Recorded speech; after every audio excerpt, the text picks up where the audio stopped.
You realize that there are a lot of agencies that do a lot of work in this community. You know that, right? The United Way is the agency that sort of coordinates all of this. Just recently, the United Way's board of directors voted on the 2013-14 funding for, get this, 84 partner agencies. Well, we wanted to know a little bit more about it because the last decade or so has not been that easy for nonprofits and organizations that help others in our community. So I'm going to talk with a couple of people, and I want you to listen up because they will explain to you those dollars that the United Way asks you to give, where they go, and why they go to these different agencies. And joining us to give us that information is Dennis Marstall with United Way of Central Carolina. And I love the fact that we are always, when it comes to national polls, we're at the top when it's about giving back in our community, aren't we? We are, and people shouldn't take that for granted. And it's really nice that we can accentuate that positive selling point about Charlotte and the region. Tell me a little bit about this, Dennis, because I started with a general statement about funding agencies, but did the 2012 campaign impact our community and giving to the agencies the way you thought it would? Oh, very much so. Last year, all of our generous donors, we had 55,000 donors across our 5-county region who contributed $21.2 million.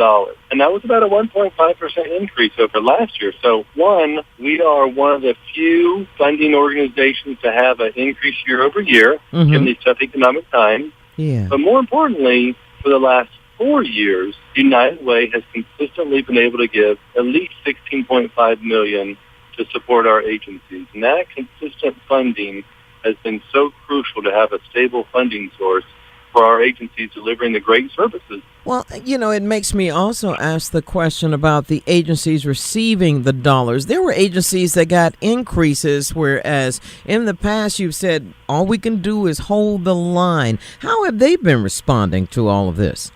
Oh, they're ecstatic. But while, yes, we'll talk about the agencies that did get increases, and we had 26 of our 84 agencies get increases, but also know that we had over $1.2 million in requests that we still could not fulfill. So it is a great day that we are satisfying some needs, but they're huge. So let's just talk about the good news. Our donors helped to give one agency, NC Medicist, increase, our largest increase this year, but it's because they do free prescriptions. Yeah. Everyone who's had any type of medical issue or on maintenance drugs or medicines know how much the cost of prescriptions have gone up, and our health care is important. And so they are able to fill this gap for those in our community who cannot afford their prescription needs. And so we recognize with some of the cuts going on from our government and other agencies that this agency, NC Medicine, is able to step in and fill the gap with some free prescriptions. And we enhance that a little bit more this year.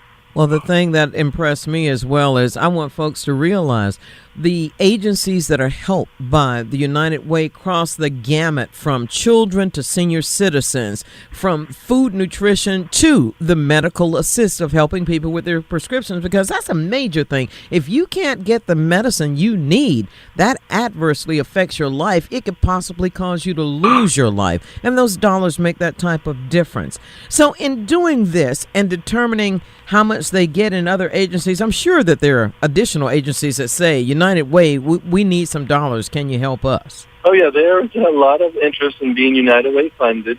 But I will say we have a very rigorous process.